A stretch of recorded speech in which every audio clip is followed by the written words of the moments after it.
sommes heureux et satisfaits de choisir par vous afin de vous informer.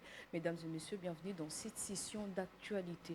Et nous la débutons par Kinshasa, une lettre ouverte au président de la République sur la gestion calamiteuse de la souffrance et la misère du peuple. L'initiative est de la plateforme alternative 2028 des ados Ndombassi dont nous vous proposons un extrait. Concerne. Vous devez conjurer le plus rapidement possible la paresse et la fainéantise qui caractérisent la gestion actuelle de la République démocratique du Congo. Monsieur le Président, après l'échec du gouvernement des Warriors, le peuple congolais espérait un gouvernement de cataphractaires, résolu à affronter les vrais problèmes. Hélas, nous avons à la place des responsables apathiques dont l'attitude traduit un profond mépris pour la souffrance du peuple. Monsieur le Président de la République, Kinshasa, la capitale, vit dans un état piteux. Les Kinois sont bercés dans les immondices, côtoient les poubelles, respirent la puanteur, roulent sur des routes délabrées, créant des embouteillages monstres et sans précédent. Et cela dans l'indifférence totale de ceux qui ont la charge de les faire vivre dignement. Si par clameur publique, ils arrivent à sursauter de leur somnolence, c'est pour entreprendre des ouvrages avec mollesse et sans rigueur. Monsieur le Président de la République, la ville-province de Kinshasa dispose d'un réseau routier de 3600 km, dont 700 km semi-praticables et 2900 km en terre battue. Si pour réhabiliter l'avenue Kabambare, un tronçon de 3,2 km, la durée est de 24 mois. Donc, dans la même allure, avec cette même vitesse d'exécution, 32 km, nous demanderons 240 mois, soit 20 ans. Pour construire la ville de Kinshasa dans ces 2900 km en terre battue, il nous faudra 21 750 mois, soit 1813 ans. Donc, on sera tous morts, décomposés, et même le Christ serait déjà retourné. Et là, il faudra... Et en transport, les vice-premiers ministres et ministres de Transport, Voies des Communications et de Centralisation, Jean-Pierre Bemba Ngombo, a présidé une importante séance de travail avec les principaux acteurs au secteur du transport routier à Kinshasa. Suivez. Les vice-premiers ministres de Transport, Voies des Communications et des Enclavements, Jean-Pierre Bemba, a présidé le lundi 2 juin 2025 une importante séance de travail avec les principaux acteurs du secteur du transport routier à Kinshasa. À ses côtés s'est trouvé les vice-premiers ministres, ministre de l'économie nationale Daniel Mukoko Samba, le gouverneur de la ville Daniel Bumba, le ministre provincial de transport Baba Misso, le directeur général de l'OVD, un représentant de la primature, le président de la FEC, ainsi que des représentants de la police nationale congolaise et des syndicats de transporteurs routiers. Cette rencontre visait à désamorcer les tensions, à instaurer un dialogue constructif avec les parties et à déposer les bases d'une solution. Nous attendons que le gouverneur traduise en acte ce qu'il vient de confirmer ici. Ce n'est pas une victoire ou une défaite pour quelqu'un, nous sommes reconnaissants envers les autorités qui se sont impliquées totalement pour que nous puissions avoir cette réunion. Et tout ce que nous nous sommes dit, nous réservons la primeur aux travailleurs. Bientôt là, nous allons communiquer, mais qu'ils soient prêts.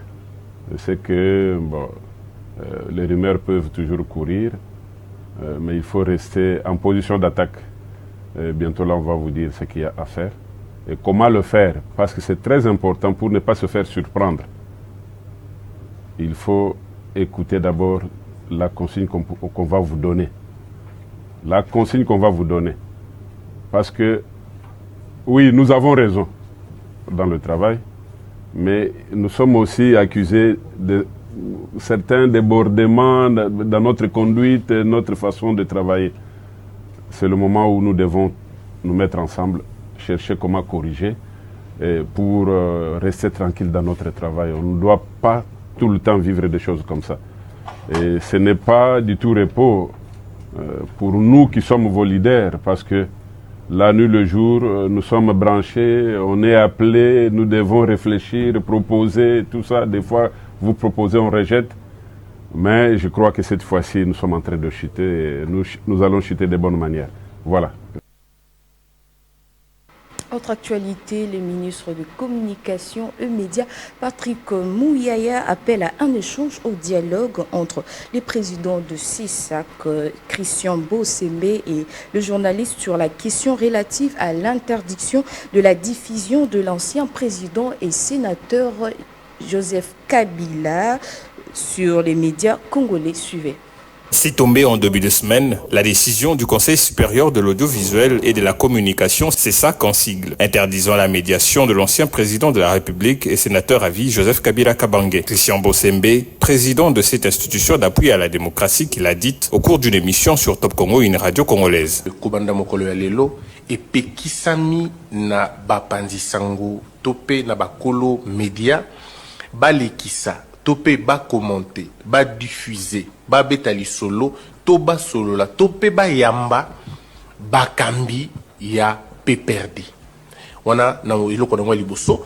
Deuxième iloko ezali ba pekisi ko solo la, topé ko relayer ba propos, ba interview, ba masolo activité nyonso ya moto kamba kamboka na biso na tangwa kala monsieur Kabila. Instruction et à niveau. Une nouvelle qui a controversé les professionnels des médias qui se sont vus restreints dans leur liberté de traitement des informations. Patrick Mouyaya, ministre de la Communication et Médias, est revenu sur cette épineuse question sur la même radio. Nous sommes devant une guerre informationnelle. Et c'est pour ça que nous sommes tous toujours disponibles pour répondre à des questions, les unes parfois plus compliquées que les autres, par rapport à la compréhension des uns des autres sur les conflits. Je souhaiterais, et je pense que le président du CESAC est ouvert à ces sujets, de discuter avec les journalistes sur les sujets. C'est ce que nous faisons, nous l'avons fait avec lui, pour se concerter, pour qu'il y ait une meilleure compréhension des mesures conservatoires qu'il a prises en fonction de la situation du pays en ce moment. Cette question demeure une problématique quant à la liberté et droit à l'information. Les jours qui viennent apporteront une lumière sur la question.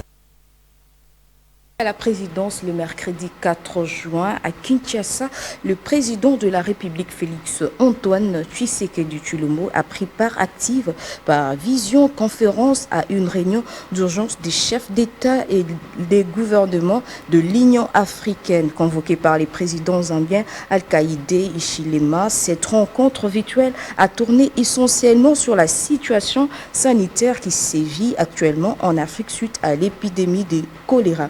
Ces jours, plusieurs pays africains, notamment l'Angola, Sud-Soudan, le Soudan et la République démocratique du Congo sont touchés par cette maladie.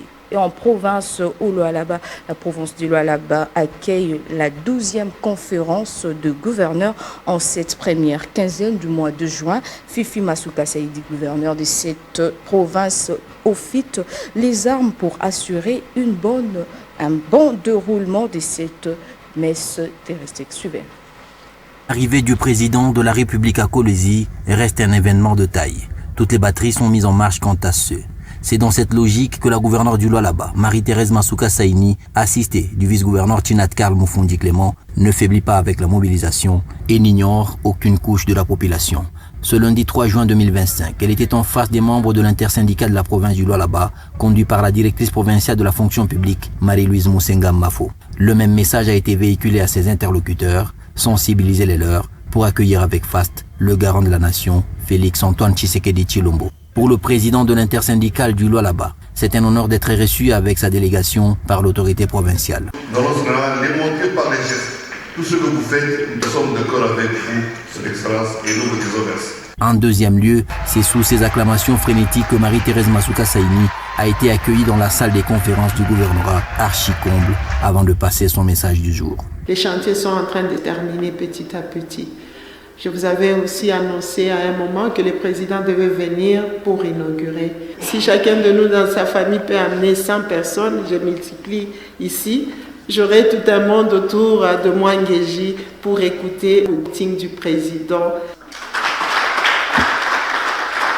La chef de l'exécutif provincial a conscientisé cette fois-là les siens, tout le personnel du gouvernorat et les membres des cabinets ministériels de la province. L'accueil du chef de l'État, Félix-Antoine Tshisekedi Tshilombo à Kolwezi, est une affaire de tous. Marie-Thérèse Masuka Saini a fait sa part et gagne son pari en ayant atteint toutes les couches de la population par une mobilisation historique.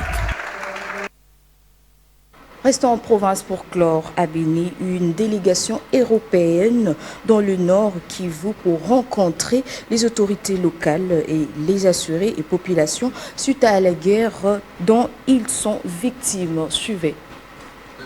L'Europe affiche sa solidarité avec les autorités et les populations du Nord Kivu, au point de dépêcher plusieurs de ses plus hauts diplomates, basés en RDC, à Béni, capitale de facto de la province, depuis que Goma est tombé aux mains du M23. L'ambassadeur de l'Union européenne, accompagné de plusieurs de ses homologues, français, belges, grecs, espagnols entre autres, a rencontré mardi, au siège du gouvernorat, le comité provincial de sécurité. Le général-major Somo, gouverneur du Nord Kivu, a fait un point sur la situation dans la province. On a pu échanger sur des questions d'urgence, des questions d'aujourd'hui, comment donner réponse à la question humanitaire, à la question de la sécurité, à la question des infrastructures, pour pouvoir aider à la population de Nord Kivu, aux autorités de Nord Kivu dans une situation difficile. Une autre rencontre avec les acteurs communautaires de la région a suivi, l'occasion pour l'Union européenne d'annoncer le lancement d'un projet pour renforcer la paix et la cohésion sociale au Nord Kivu. Appui au dialogue communautaire, aux capacités des autorités administratives et coutumières et à la société civile. La société civile qui attend surtout de l'UE qu'elle pèse diplomatiquement ailleurs, à l'ONU. Tout ce que nous voulons, je veux vraiment marteler que cette délégation qui est arrivée à Béni puisse constituer réellement un outil de plaidoyer, surtout à matérialiser la résolution 2073 qui est à court. Nous avons besoin que réellement les choses changent et Béni n'a que rien d'autre que besoin de la paix.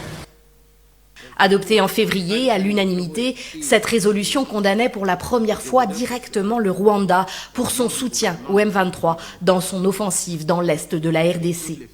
Elle réclamait le retrait du groupe rebelle des territoires conquis et un cessez-le-feu, une résolution qui n'est toujours pas appliquée aujourd'hui. Alors que la situation sécuritaire reste précaire au Nord Kivu, le général-major Abdallah Nyembo a été nommé en mai commandant en chef des opérations militaires dans la province. Il n'a pas encore pris ses fonctions. Nous sommes arrivés à la fin de cette session d'actualité, mesdames et messieurs. Merci de nous avoir suivis et bonne suite des programmes chez nous.